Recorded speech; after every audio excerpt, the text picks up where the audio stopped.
మిత్రులారా నమస్కారం.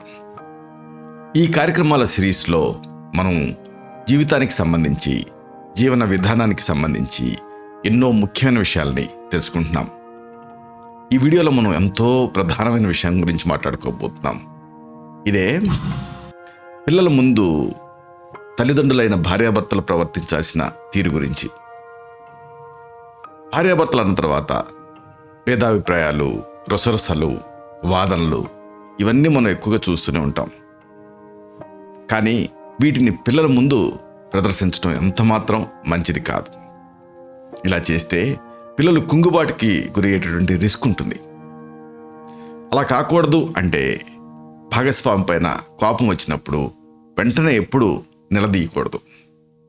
ముఖ్యంగా పిల్లల ముందు మనస్సుని, భావోద్వేగాల్ని ఎప్పుడు కూడా అదుపులో ఉంచుకోవాలి. ఎందుకంటే చిన్నారుల్ని మానసికంగా ఆందోళనకు గురి చేసేటువంటి విషయాలలో తల్లిదండ్రులు విడిపోతారేమో అన్న భయం ఒక ముఖ్యమైనటువంటి భయం. ఎంతోమంది అంతర్లీనంగా చెప్పకపోయినా కానీ ఎంతోమంది పిల్లలు దీని గురించి సతమతం అవుతూ ఉంటారు. అసలు ఆ మాటకు వస్తే విడిపోవటం దాకే అక్కర్లేదు. అమ్మా నాన్నలు ఇద్దరూ కూడా ఎడముఖం పెడముఖం పెట్టుకున్నా కానీ పిల్లల మీద అది విపరీతమైన ప్రభావం చూపిస్తుంది. ప్రధానంగా చదువుల్లో ఏకాగ్రత కోల్పోతారు. కాబట్టి మీ కోపాన్ని, మీ తిరస్కార భావాన్ని, ఇలాంటి వాటిని వ్యక్తం చేయటానికి ప్రత్యామ్నాయాల గురించి ఆలోచించండి.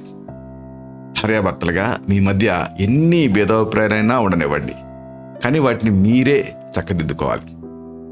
అలా కాకుండా ఎదుటి వాళ్ళ మీద మీ ద్వేషాన్ని, అభిప్రాయాల్ని ప్రధానంగా పిల్లలపైన రుద్దే ప్రయత్నం చేయకూడదు. నాన్న ఎప్పుడూ ఇలాగే చెప్తాడు, ఆయన మాట వినకు అని అమ్మ చెప్పకూడదు. అలాగే మీ అమ్మ ఎప్పటికీ ఇంతే, ఇక మారదు, ఇలాంటి మాటలు నాన్న పిల్లల ముందు చెప్పకూడదు. చెప్తే పిల్లలు ఎవరి పక్షాన ఉండరు, కానీ వాళ్ళు డిస్టర్బ్ అవుతారు. ఇది పిల్లల మనస్తత్వాన్ని నొప్పిస్తుంది.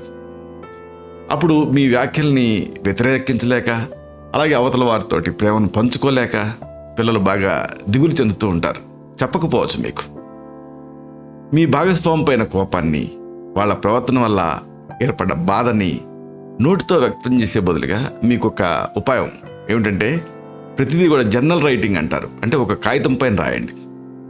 వాటిని పంచుకోవడానికి ఒక ఫిర్యాదు బాక్స్ లాంటిది ఏర్పాటు చేసుకోండి, లేకపోతే ఈమెయిల్స్ లాంటివి, లేకపోతే SMS లాంటివి. ఇలాగా దీనివల్ల క్రమంగా మీ సమస్యల తాలూకు తీవ్రత తగ్గి ఇక ఒకళ్ళనొకళ్ళు ఎక్స్ప్రెస్ చేసుకునే పరిస్థితి వస్తుంది. దీంతో సానుకూల ప్రభావం అనేది ఇద్దరిపైన పడుతుంది. మీ మధ్య ఉన్నటువంటి అసంతృప్తి ఏదైనా సరే పిల్లల మధ్యకి రాకముందే వాటి గురించి మాట్లాడుకోవాలి. సమస్య ఒక్కసారిగా పరిష్కారం కాకపోవచ్చు, కానీ ఆ కోప్పడేటటువంటి, ఆ తిరగబడేటువంటి ఆస్కారం తగ్గుతుంది.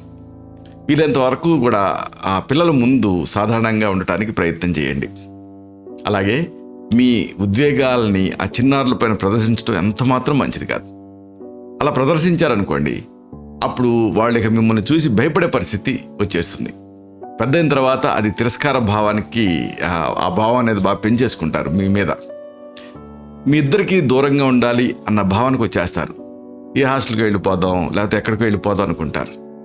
అది తీవ్రమైనటువంటి నష్టాన్ని కలగజేస్తుంది. కాబట్టి ఎప్పుడు కూడా పిల్లల ముందు గొడవ పడద్దు. అసలు గొడవ పడితే ఏమవుతుంది అంటే మెడికల్గా కొన్ని ఇబ్బందులు వస్తాయి. కాబట్టి ఈ దుష్ఫలితాలు వీటిపైన మీకు అవగాహన ఉండాలి. ఎందుకంటే కుటుంబం, భార్యాభర్తలు అన్న తర్వాత రకరకాల సమస్యలు వస్తూనే ఉంటాయి. సినిమా కాదు కదా జీవితం అంటే. వాటిని పరిష్కరించుకుంటూ ముందుకు వెళ్తూ ఉండాలి. అంతేగాని భార్యాభర్తలు ఇద్దరు కూడా తప్పు నీది అంటే తప్పు నీది అని పోట్లాటకు దిగటం అనేది ఎంత మాత్రం మంచిది కాదు. ముఖ్యంగా పిల్లల ముందు అస్సలు గొడవ పడకూడదు. ఇది వాళ్ళపైన ప్రతికూల ప్రభావాన్ని చూపిస్తుంది. ఏమిటివి? వరుసగా వీటిని తెలుసుకుందాం. ముందుగా చెప్పుకోవాల్సింది కాన్సంట్రేషన్ తగ్గిపోవటం, ఏకాగ్రత లోపం. ఇది ప్రధానంగా పిల్లల మీద పడుతుంది. తరచుగా ఇలాగ అమ్మా నాన్నలు గొడవ పడుతూ ఉంటే ఆ పిల్లలకి ఏం చేయాలో తోచదు. వాళ్ళ చిన్న మనసులో ఒక డిస్టర్బెన్స్, ఒక భయం, ఆందోళన ఇవన్నీ కూడా నిండిపోతాయి. దాంతో ఇక ఏ సమస్య మీద దృష్టి సారించలేరు. మెయిన్గా చదువులపైన ఇది విపరీతమైనటువంటి ప్రతికూల ప్రభావం చూపిస్తుంది. కాబట్టి వీలైనంత మట్టుకు పిల్లల ముందు ఇలాంటి గొడవలకి దిక్కుండా మీ భార్యాభర్తలు ఇద్దరూ కూడా సంయమనం పాటించాలి. అలాగే ఇంకొక పెద్ద రిస్క్ ఏమిటంటే ఇలాగ భార్యాభర్తలు పోట్లాడుకుంటూ ఉంటే పిల్లల మీద పడేది అపరాధ భావన. ఈ అపరాధ భావన మెయిన్గా పిల్లల మీద పడుతుంది. తరచూ ఇలాగ చిరుబుర్రులు ఆడుకుంటూ ఉండేటటువంటి కుటుంబాల్లో ఉండే పిల్లల్లో ఏకాగ్రత తగ్గిపోవడం మాత్రమే కాదు, తెలియకుండా ఒక అపరాధ భావన అనేది స్టార్ట్ అవుతుంది. అంటే తల్లిదండ్రుల గొడవలకి ఆ పిల్లలు తమను తామే కారణమేమో అని అనుకుంటారు. నా వల్లనే ఈ గొడవలన్నీ వచ్చాయి కదా అనుకుంటారు. ఈ భావన పెరుగుతుంది. అది ఫైనల్గా ఆత్మవిశ్వాసాన్ని దెబ్బతీస్తుంది. ఇంకొక రిస్క్ ఉంది. ఇలాంటి కుటుంబాలలో పిల్లలకు వచ్చే పెద్ద సమస్య ఏమిటంటే అబద్ధాలు చెప్పడం నేర్చుకుంటారు. ఎందుకు ఇలాగా అంటే దాంతో వాళ్ళకి టెంపరీగా రిలీఫ్ అనిపిస్తుంది.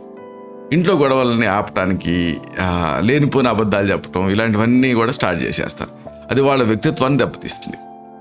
అన్నిటికంటే ముఖ్యంగా ఇంకొక ప్రమాదం ఉంది. ఏమిటంటే ఇది మాట వినకపోవటం. అంటే పింకిగా తయారవుతారు ఇలాంటి కుటుంబాల్లో ఉండేటువంటి పిల్లలు. అది చాలా ఇబ్బంది. తరచుగా ఇలా దెబ్బలాడుకునేటువంటి అమ్మా నాన్నలంటే చిన్నాళ్ళకి గౌరవం ఉండదు, మర్యాద ఉండదు. అట్లనే ఎదిరించలేరు. తల్లిదండ్రులు చెప్పిన మాటకి అక్కడి నుంచి వినిపించుకోరు. దీంతో రకరకాల సమస్యలు స్టార్ట్ అవుతాయి. కాబట్టి పిల్లల ముందు తల్లిదండ్రులు ఎప్పుడూ కూడా గొడవ పడకూడదు. గొడవ పడితే ఆ చిన్నారుల అది మానసిక ఆరోగ్యం, శారీరక ఆరోగ్యం ఇవి రెండు కూడా దెబ్బతింటాయి. ఇలాంటి మరిన్ని వీడియోల కోసం ఈ ఛానల్ని సబ్స్క్రైబ్ చేసుకోండి. అలాగే ఈ వీడియోలు అప్లోడ్ అవ్వడంతోనే ఆ విషయం మీకు తెలియటం కోసం ఆ బెల్ బటన్ని క్లిక్ చేయండి. అన్నిటికంటే ముఖ్యంగా ఇలాంటి చక్కటి విషయాలు 10 మందికి ఉపయోగపడటం కోసం ఈ వీడియో తాలూకు లింక్ని మీ సర్కిల్స్తో షేర్ చేసుకోండి. శతం జీవ శరదో వర్ధమానః, శతం హేమంతాన్ శతం వసంతాన్. 100 శరత్తులు, 100 హేమంతాలు, 100 వసంతాలు వర్ధిల్లుతూ జీవించండి. Stay healthy, stay happy, be positive, keep smiling, stay safe. Love you all. శుభం.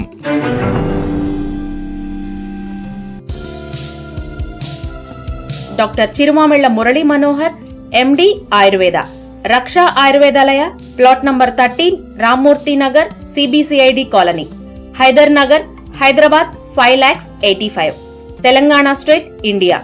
Land mark Kukatpally area, metro train pillar number A663. Email muralymanohar2008@gmail.com.